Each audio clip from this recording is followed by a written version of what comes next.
जी अस्सलाम वालेकुम। मैं हूं मिजवाद सुबहानी। मैं आज लेके आया हूं आपके लिए एक बहुत ही हॉट टॉपिक, जो कि आजकल आपने देखा होगा कि ई कॉमर्स के बड़े, मैं ये कहूँगा कि दो बड़े हाथी आपस में टकरा रहे हैं। उसका असर सबके ऊपर हो रहा है। जितने भी ई कॉमर्स के लोग जुड़े हुए हैं उसके साथ, ई कॉमर्स मतलब कि स्पेशली अमेजोन के साथ जुड़े हुए हैं, जो बिजनेस कर रहे हैं, जो सर्विसेज दे रहे हैं, जो अपना इन्वेस्टमेंट कर रहे हैं।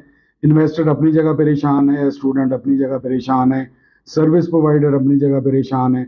इन दो बड़ों की लड़ाई ने और ये दो फिक्रों ने, सिर्फ इन दो फिक्रों ने लोगों के दिलों में शकूक शुबहात को जन्म दे दिया है बहुत ज्यादा। इन्वेस्टर अब उस तरीके से बिलीव नहीं कर रहा।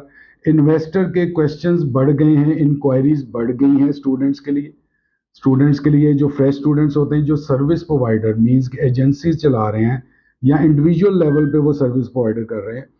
अब आप यूं देखिए कि इसमें होता क्या है कि अब इन्वेस्टर इनकी बात सुनने के बाद सबसे पहले वो शक की निगाह से देखने लग गया है अपने सर्विस प्रोवाइडर को, अपने स्टूडेंट को, अपने वीए को। क्योंकि उसको ये लगता है, क्योंकि जो डील तय हुई हुई थी या डील तय होती है या जिस पैरामीटर पे ये काम होता है, वो इस तरीके से होता है कि आपने इन्वेस्टमेंट करनी, हम आपका अकाउंट होली सोली देखेंगे, उसमें अकाउंट क्रिएशन की भी बात कर लें, उसमें प्रोडक्ट हंटिंग की बात कर लें, यहां तक तो कोई प्रॉब्लम नहीं होता। प्रॉब्लम शुरू होता है जहां पे पैसे इन्वॉल्व होते हैं, मींस के सोर्सिंग।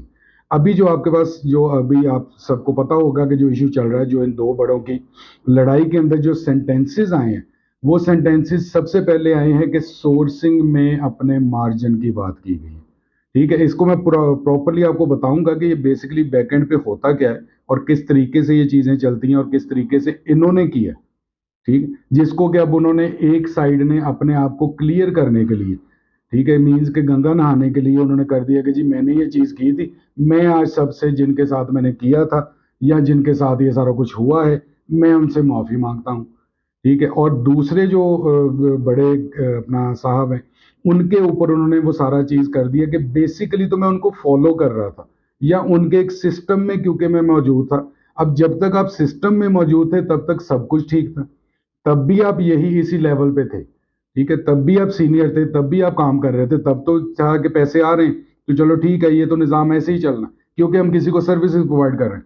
अगर देखा जाए ऑनेस्टली, तो सर्विसेज आप प्रोवाइड कर रहे हैं उनको गाइड करने की, उनका सिस्टम चलाने की, ना ये कि जो उनके ही पैसों के ऊपर आप सोर्सिंग करते हैं उसमें से मार्जिन रखने की आप सर्विसेज प्रोवाइड कर रहे हैं। ये गलत चीज है।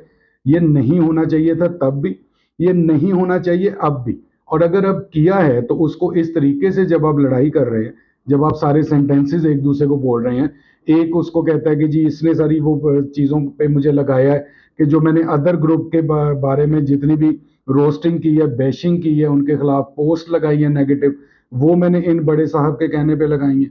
दूसरी बात ये कहते हैं कि क्योंकि हम उस टाइम कमीशन लेते थे, हमारा एक अपना सिस्टम था, उसके अंदर 3% मुझे मिलता था, 7% इन साहब को मिलता था। अब जब तक मिलता था, जब तक साथ थे, तब तक तो बिल्कुल ठीक था। जैसे ही अब अलग हुए हैं उसके बाद से जनाब वो चीजें प्रॉब्लम करना शुरू कर दी। अच्छा, इसमें एक चीज मैं और थोड़ी सी ऐड कर दूं। इस चीज को हम बाला ताक नहीं रख सकते कि आजकल जो चीजें चल रही हैं, जो सिलसिला चल रहा है, क्योंकि अब जो है वो बिजनेस तो स्टैब्लिश है, सारा कुछ हो गया, अब स्टूडेंट नहीं है, सिस्टम नहीं चल रहे, इनके चैनल्स जो है वो इतना ज्यादा परफॉर्म नहीं कर रहे, तो उसके ऊपर उन्होंने सोचा है कि कम्युनिटी में जो है ना, एक नया स्टंट इंट्रोड्यूस करवाया जाए। उसके ऊपर फिर दोबारा से जो व्यूअरशिप होगी, दोबारा से लोग कमेंट्स देंगे, नेगेटिव आएंगे, पॉजिटिव आएंगे, व्हाट्सएवर, लेकिन व्यूअरशिप बढ़ेगी तो हमारे चैनल जो है वो थोड़ा बेहतर परफॉर्म करने लग जाएंगे। ये चीज भी हम इसको माइनस नहीं कर सकते, इस खदशे को भी इस चीज में माइनस नहीं कर सकते। दूसरा क्या है कि जो अब बेसिकली क्या है कि मैंने कहा था कि मैं आपको ये बताऊंगा कि ये बेसिकली होता क्या है। जब हम किसी से भी being a service provider deal करते हैं किसी इन्वेस्टर से या एज ए एजेंसी, अब सर्विस प्रोवाइडर और एजेंसी एक ही बात है, तो हम क्या करते हैं कि हम उनको ये कहते हैं कि हम आपका अकाउंट होली सोली रन करेंगे, सारी टेक्निकलिटी, सारी चीजें, सारा कुछ हमारे पास होगा, आपने इन्वेस्टमेंट करनी। उसमें सबसे पहले तो एक चीज, और हर स्टेप पे डिस्कस करते हैं, उनके सामने दो तीन ऑप्शंस रखते हैं। जिस जिसकी मैं एग्जांपल देता हूँ, सबसे पहला काम होता है प्रोडक्ट हंट करने का। प्रोडक्ट हंट कर ली, दो तीन ऑप्शन उनके सामने रख दी, चीजें डिस्कस की और ऑनेस्ट गाइड किया, ऑनेस्टली। उसके बाद डिसीजन फाइनल जो होता है वो इन्वेस्टर का, वो बिजनेसमैन का ही होता है। दूसरा स्टेप आ जाता है सोर्सिंग का। फिर हम क्या करते हैं कि हम सोर्सिंग में डिफरेंट कोट्स लेके 2 से 3 कोट उस एक सपोज प्रोडक्ट की, वो उनके सामने रख देते हैं कि जी ये कोट्स मिल रही हैं, अब इनमें से आप बता दें कि कहाँ से हमने परचेजिंग करनी। उसमें क्या होता है कि वो क्वालिटी भी क्योंकि सैम्पलिंग कर ली होती है। अब मैं बहुत ज़्यादा टेक्निकलिटीज़ में नहीं जा रहा क्योंकि ऑब्वियसली ये तो जो स्टूडेंट हैं जो कर रहे हैं जी उनके काम है, जनरल पब्लिक का इससे कंसर्न नहीं होता है सच। अब होता क्या है कि 2 या 3 लोग जिनको शॉर्टलिस्ट किया है, जिनकी सैम्पलिंग की है, प्रोडक्ट तीनों की एक जैसी ही है। उसके बाद हम क्या करते हैं कि हम उनके सामने प्रोडक्ट्स को रख के उनकी कोड्स को रख देते हैं कि ये फाइनल प्राइस इस ए की मिल रही है, ये बी की मिल रही है, ये सी की मिल रही है।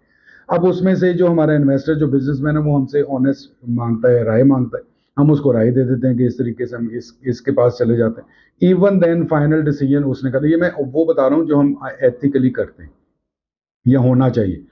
अच्छा, इसके बाद क्या होता है कि फिर ऑर्डर प्लेस हो जाता है। अब ऑर्डर प्लेस होता है तो उसकी पेमेंट डायरेक्टली, मतलब मैं अपनी एजेंसी का तरीका कर आपको बता रहा हूँ कि पेमेंट डायरेक्टली जो है इन्वेस्टर वो ही करता है।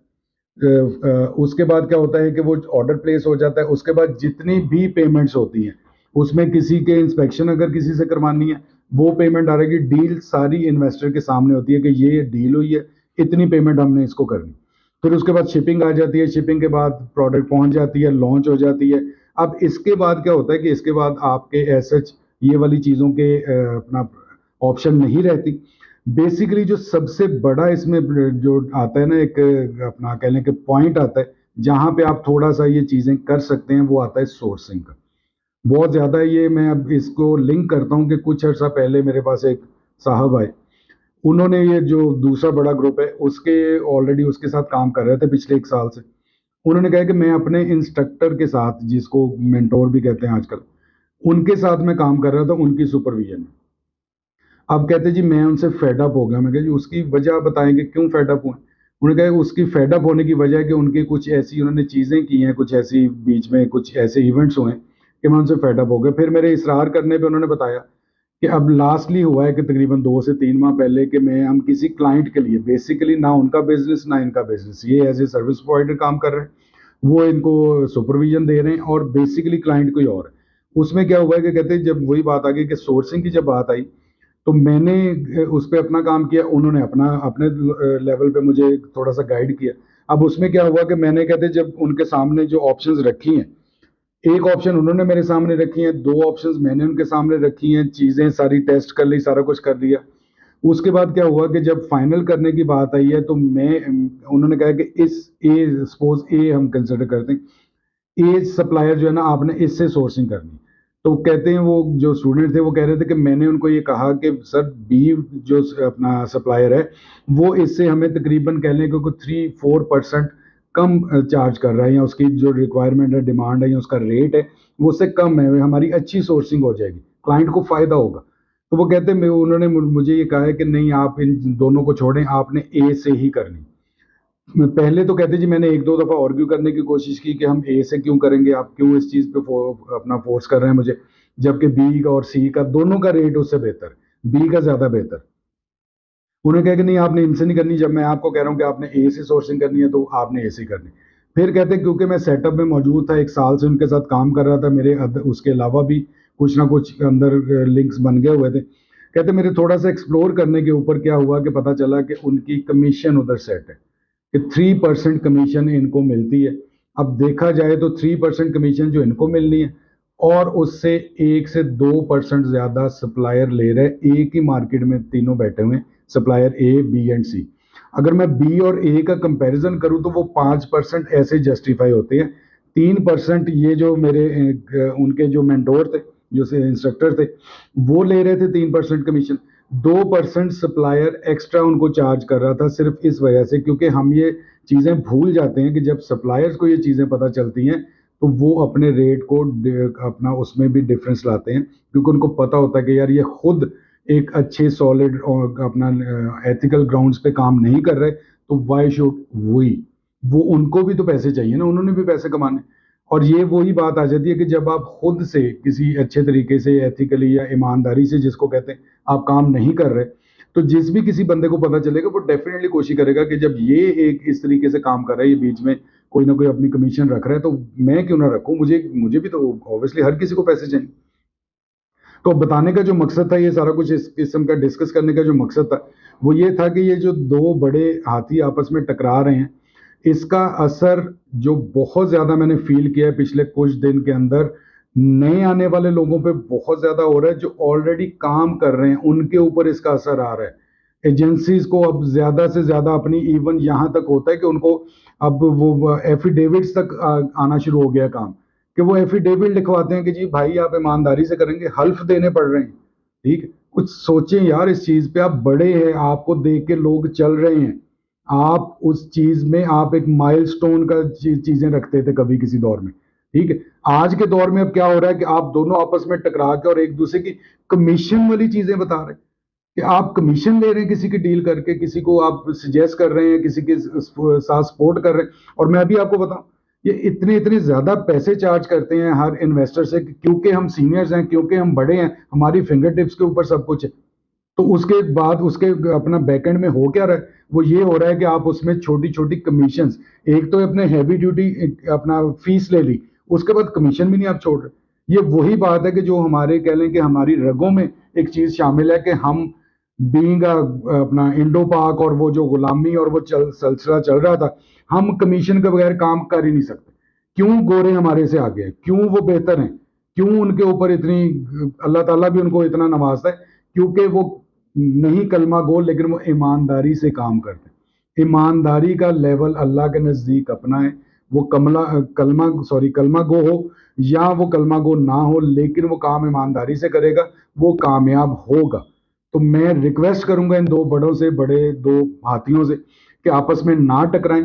अपना भी नुकसान करेंगे, इस पूरे पूरे फील्ड का नुकसान कर रहे हैं, इस फील्ड को गंदा कर रहे हैं बेसिकली।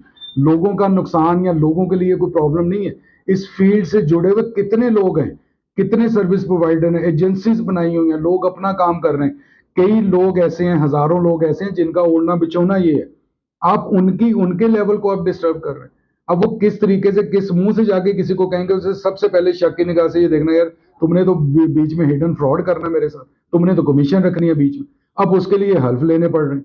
तो ये सारा कुछ हो रहा है, इसलिए मैं रिक्वेस्ट करूंगा, तो प्लीज इस चीज को आप वाइंड अप करें, इस चीज को खत्म करें। और मैं जो और लोग, जो आने वाले लोग या जो स्टूडेंट या जो इन्वेस्टर्स मुझे देख रहे हैं, अगर मैं उनको कहूंगा कि ऐसा नहीं है। ये फील्ड, हर फील्ड में अच्छे बुरे लोग होते हैं। तो इसलिए आपने ये नहीं समझना कि इस फील्ड में सभी जो है, जिसका कहते हैं ना कि इसमें हमाम में सभी नंगे हैं, ऐसा नहीं है। बहुत अच्छे लोग हैं, बहुत अच्छी लाइंस पे लोग काम कर रहे हैं, बहुत ऑनेस्टली काम कर रहे हैं, बहुत मेहनत कर रहे हैं। तो खुदारा आप इस फील्ड को, इस फील्ड से तमाम जुड़े हुए लोगों को इस नरगे में मत लाइएगा। रिस्पेक्ट लेवल कायम रहना चाहिए। और ये जो जितनी इतनी ज्यादा सख्ती, इंक्वायरी, क्वेश्चन पूछना आपका हक है। इन्वेस्टर है, जो बिजनेसमैन है, उसने किसी एजेंसी को हायर किया, उसने किसी वीए को हायर किया हुआ है, क्वेश्चन पूछना उसका हक। लेकिन उस पर बिला वजह शक करना और उसको इतना ज्यादा टाइट कर देना मेंटली, कि वो समझे कि यार इससे तो नौकरी बेहतर थी 9 to 5 वाली। ठीक, अगर मैंने मुलाजमत, मैंने गुलामी करनी, मैंने बातें ही सुननी थी, तो फिर उसमें क्या बुराई थी, वो मैं क्यों ना कर लेता। तो प्लीज प्लीज इस चीज को थोड़ा सा लोग दिमाग खोल के अच्छे तरीके से सुने, सोचे, पॉजिटिव रहें इसमें। दो लोगों के आपस में करने के, या दो या चार या 8 या 10, इस फील्ड में हजारों लोग हैं। उन हजारों को आप गलत मत समझिए। बहुत अच्छे लोग हैं, बहुत सीनियर, बहुत समझदार लोग हैं, ईमानदार लोग मौजूद हैं। मैं आपको ये कह रहा हूँ कि वाकई इस फील्ड में ईमानदार और मेहनती लोग मौजूद हैं। अगली वीडियो आने तक मुझे दीजिए इजाजत। तब तक रखिएगा अपना ख्याल। अल्लाह हाफिज, अल्लाह ने के बाद।